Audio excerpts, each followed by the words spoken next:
Hey everybody! So today we're going to continue the series, how to recognize a cult, or how to realize that you're, and as a fact, in a cult. And one of the things is that when you are in a cult, people who are in a cult never know that they're in a cult. Otherwise, they wouldn't exist. So it's very normal to say, oh no, that we're not a cult like everybody else is, but this is not a cult. And what I really urge you to do is don't necessarily research your particular group if you have fear of apostasy or fear of doing the wrong thing, but just research signs of a cult in general. Not particular to your specific group, but just in general, like inform yourself or start looking at other cults and look at their traits. So today, one of the traits that I'm going to discuss of how to recognize that you're in a cult is financial disclosure. And this is kind of a biggie because the lack of meaningful financial disclosure is present in Jehovah's Witnesses. But of course, one of the things that we were taught as Jehovah's Witnesses when we go to the local kingdom hall is everything is transparent. We discuss the finances every month and we vote on things, which, hold up, we vote on things? Come on, have you been there when they voted on things? It is like the shadiest voting ever because you have to agree and you know that you have to agree or disagree with like whatever the chairman is suggesting. And I remember as a little girl, one of the brothers, he actually disagreed with the voting. So they voted for something and everyone, of course, was in unison, culty. And this guy was like, no, I'm actually against it. And you know the air in the Kingdom Hall filled like this rebel. I can't believe that he would do that. Like he would vote against that. We kind of always have to vote in unison. And that brings me to a little story that doesn't really have to do with finances, but with like the voting on these issues. We were for a while there in a very rural congregation, and for the most part, like lovely people. Honestly, I really loved being in that congregation. And we had a missionary couple that had retired move into our congregation. I think like their family member was where we were, and so they came and joined the congregation, and they were getting pretty like elderly, frail, but also hardcore J-dubs. She was actually featured on the cover of a brochure. If you remember, it was her in some missionary country that they were washing her laundry in like a basin, and there's like a parrot sitting. I don't know if it was like on her shoulder or on the basin, but if you remember this brochure, that was her. So very, very hardcore, company men, so to speak. Well, our hall wasn't really like that. Our hall was kind of chill. And that's what I kind of liked about them. Like, they were mostly normal people. I enjoyed that. And so we didn't share the Kingdom Hall with other congregations because we were so rural. It was just us. The spirit of the congregation, quote unquote, was really fun. Like, we would do fun things. We lived near a lake. Winters were long and hard, but in the summertime, everyone loved playing on the lake. So now get this. The circuit overseer comes, and despite these long, hard winters, our hall had really great service hours. That was probably in part of, you could drive a lot. Like, the end of our territory was like 2 hours of driving, and there would be one house.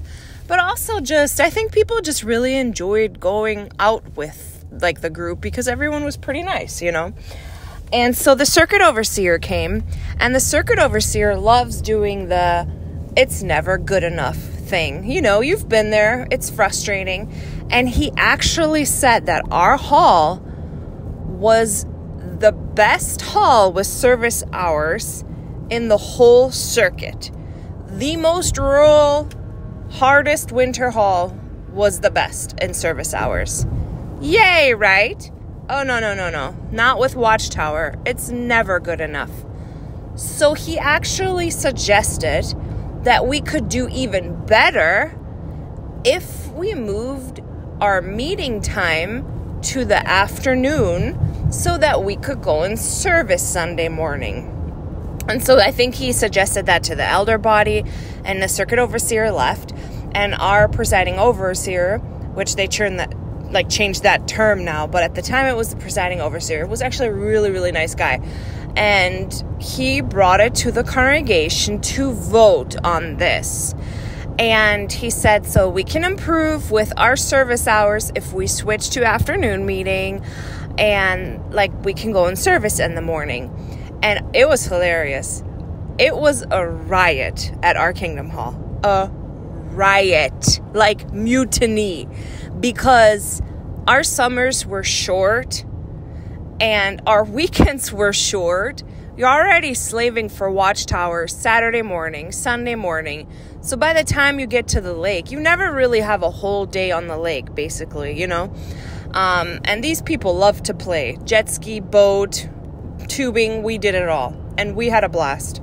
One of the sisters, she had a lovely camp, and she loved when everyone came, and we had bonfires, very hospitable, just a lovely, lovely, hospitable, person.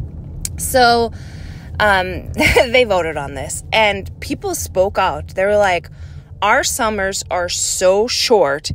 If we have afternoon meeting, we'll never get to the lake. We'll get there in the evening. We don't have all day to play. We're not doing that. We're not switching meeting time. We're already the best in service in the whole, territory. Circuit. And he wants it was just mayhem. So Sister Pioneer was Sister Missionary was just shocked by this. The outrage that she felt that people actually spoke up. And she raised her hand and she said, I have never seen anybody go against what the society or the circuit overseers suggest. I am in shock. When the circuit overseer or the society says it, we do it. And it was just so funny because nobody cared what she had to say. They were like, whatever. They had a not culty moment. While she here was such a company man, whatever they say, we do. And the congregation was like, heck no. We're playing on the lake. We're already doing so much. We're not having this being taken from us. It's so funny. And the circuit, the presiding overseer, he handled it class A. He handled it like a champ. You know what he did? He said, what we're going to do is we're going to call a recess on this and broach the subject on another day. That was it. He never brought that up again. Meeting stayed in the morning, and it was so funny. So this was one of the very few times that people didn't blindly follow along, but spoke up and said baloney, So, going back to the financial disclosure, I'm sorry I get on a tangent.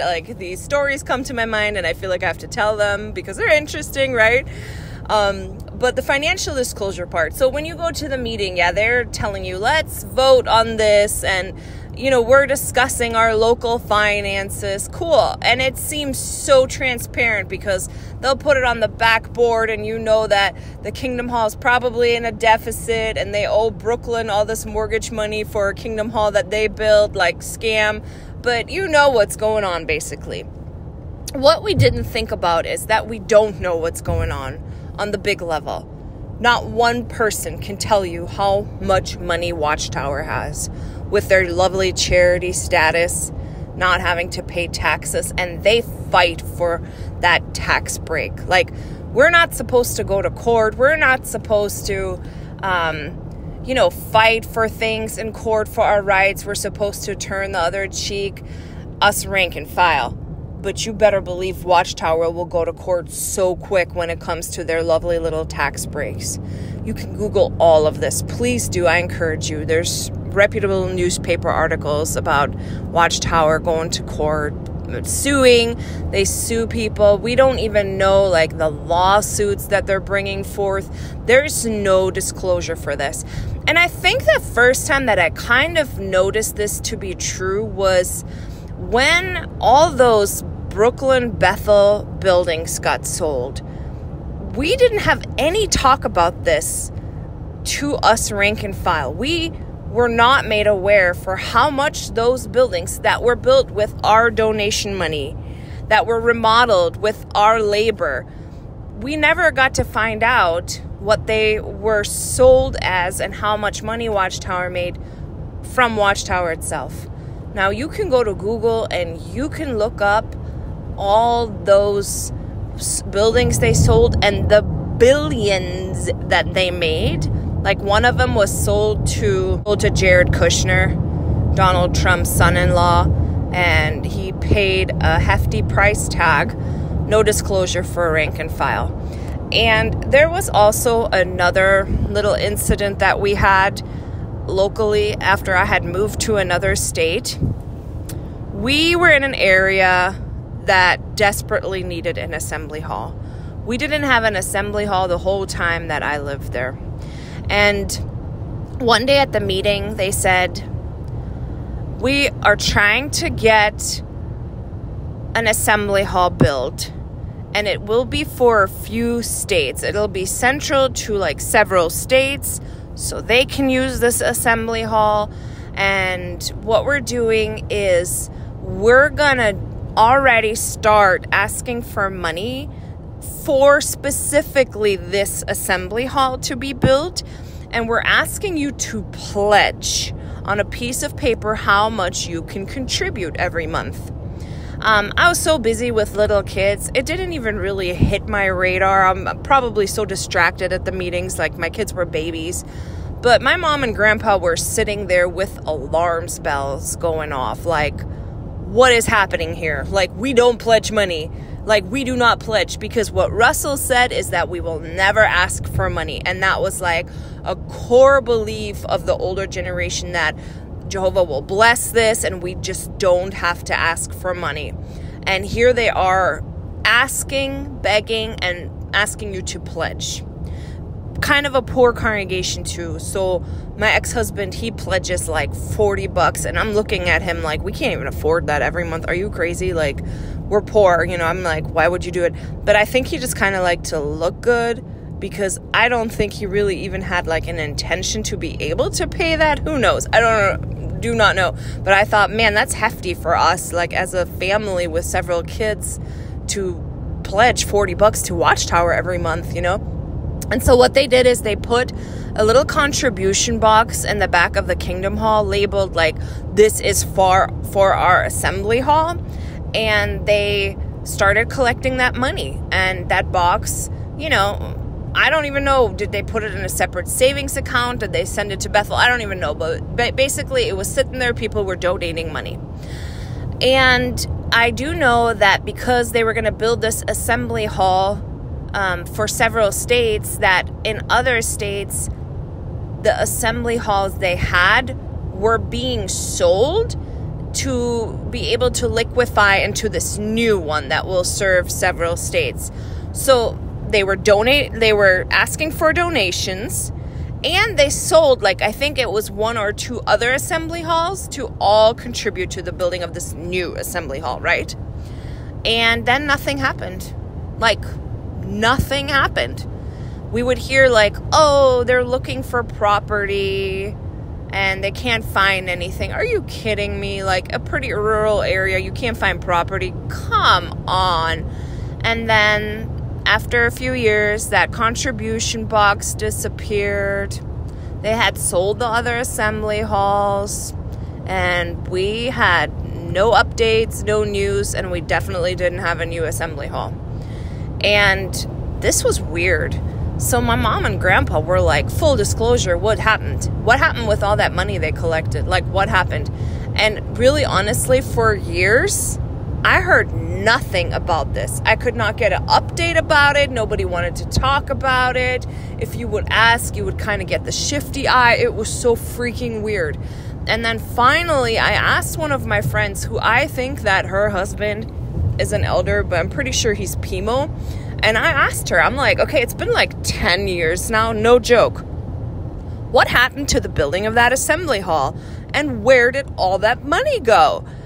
And she said, well, they voted on it locally with they voted with every congregation's body of elder, but the congregation wasn't informed.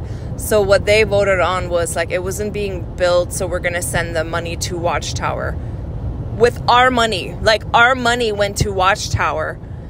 There was anybody told us, hey, your money that was dedicated for this assembly hall, we just send to Bethel.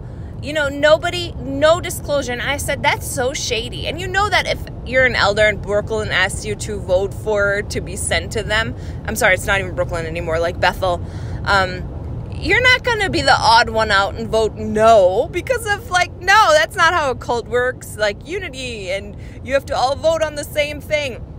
But this was such a red flag with financial disclosure. I was in shock. I'm what? And they just kind of slowly let it go away.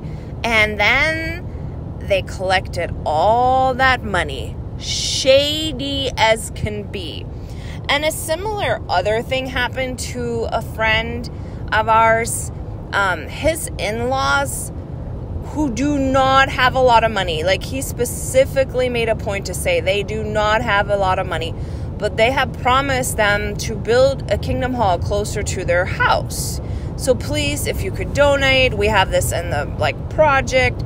And so they actually donated $50,000. They donated $50,000 for this new Kingdom Hall to be built. And they were excited because it was going to be closer. And instead, they closed the Kingdom Hall and sell it, the one that they were going to. So they had that money, never built the new one. So they had that money that everybody was donating for. And now this lovely elderly couple who donated so much of their own money has to travel even further. And at that point, I hope you're asking some questions to yourself, is this not really weird? I was promised they're trying to build a Kingdom Hall closer to me. Instead, they took my money, sold the one I was going to, and never built this one. That is shady. And that brother, even though he's totally inside the Jehovah's Witnesses, he did think that was really shady too. He did not like that. And so one of the things that I woke up was, for me, it was CSA. And I had no idea the lawsuits that Watchtower is paying out for CSA survivors. Please Google this. There is so many investigative reports, reputable newspapers, documentaries on the abuse that goes on, but also, and we're talking about money in this episode, the millions of dollars that's paid out to CSA survivors that they deserve, because Watchtower mishandled that. And the donation money from the rank and file is being used for these lawsuits, and there's plenty. We're talking about millions. I mean, there was Candace Conti. There was the case in Montana, Pennsylvania. I mean, we could go on and on and on. Please inform yourself, look these up. Watchtower's paying millions of your donation money for lawsuits and the victims deserve it. I'm happy for them. I just think it's disgusting that you have this breaking news bullet point on your jdub.org website and you're not disclosing at all. Hey, we sold a Kingdom Hall for this much money. Hey, we lost a lawsuit. There goes a couple million. If you gotta keep it real, you gotta keep it real. You can't just tout all the positiveness and then make all the negative stuff disappear. It's so weird. So all the financial losses, the financial, bottom line of Watchtower, we have no idea. We don't even know what a stipend the governing body gets. We don't know what their bank account looks like. And I remember in the Panama Papers when all that scandal came out, and we were like in the middle of waking up, and my mom, she's like, if they're in the Panama Papers, I'm done with them. Like, this is crazy. You better believe I found them in the Panama Papers. I was like digging. And one of the things is Watchtower has many entities. They go by many, many names. So it's not just Watchtower. It's IPSA, for example. Like in the UK, everything is like registered under IPSA. It's the International Bible Student Association. And that is what I found in the Panama Papers. And I was just like, this is so crazy. And they also have like different websites. I think one of the websites in Europe is like Jehovah's Witnesses dot something. And that's for like the public. So they look good when they go to court and all this. They don't show them jw.org. They show them like Jehovah's Witnesses dot, I don't know if it's org or whatever. And then it's in that particular language. And it's so funny because we showed my elder uncle this, and we're like, look at this website. That's for like the outside world, for like the court system and stuff. He'd never even heard of it. He didn't even know that was from us. And I'm like, that's definitely legit. We don't even know that. So please do your research and look for reputable sources, real articles, real investigative journalism, and look at this financial disclosure. Like, we don't have it. They pretend like we have it. They pretend on a local level that we have financial transparency, but as soon as you get up there, we do not have financial transparency. Are you kidding? Zero. We don't. All the halls being sold, like, I think it was in Puerto Rico where they were like just selling massive dump of kingdom halls, like so many kingdom halls being sold, and the realtor is a witness, so he's getting like a massive cut from selling these properties. I'm just like, wow. There's people who make files of all the halls being sold, and let me tell you, like, in the area I lived, every hall around me was being sold and like liquidated into other halls. We had just one new built Kingdom Hall, and it had a parking lot that really just kind of held like people from one congregation, and you couldn't really park anywhere else because it was like city property. And they merged all these Kingdom Halls, like all these congregations, into this one newly built one, but there was no parking. I remember thinking at the time, wow, this is kind of weird. Like, didn't Jehovah have foresight that this would happen? That now we have this newly built Kingdom Hall with a fixed parking space, like you could not double park or anything. It was basically, let's say 30 cars fit there and that's it. And there was nowhere else to park. You couldn't even really walk there. It's really hard to explain, but trust me, if the parking lot was full, that was it. So basically you would have to kind of like park somewhere else and commute, because in the middle of the night, what are you, like, single elderly sister, you're gonna like walk and get hit by a car because there wasn't a sidewalk. And so what happened is, in the surrounding area, they were selling Kingdom Halls left and right and merged them with this congregation in particular. And I remember my friend who went to this hall thinking, like, she thought it was kind of weird too, because she's like, you have to get there so early or you cannot get a parking space. So that's really strange.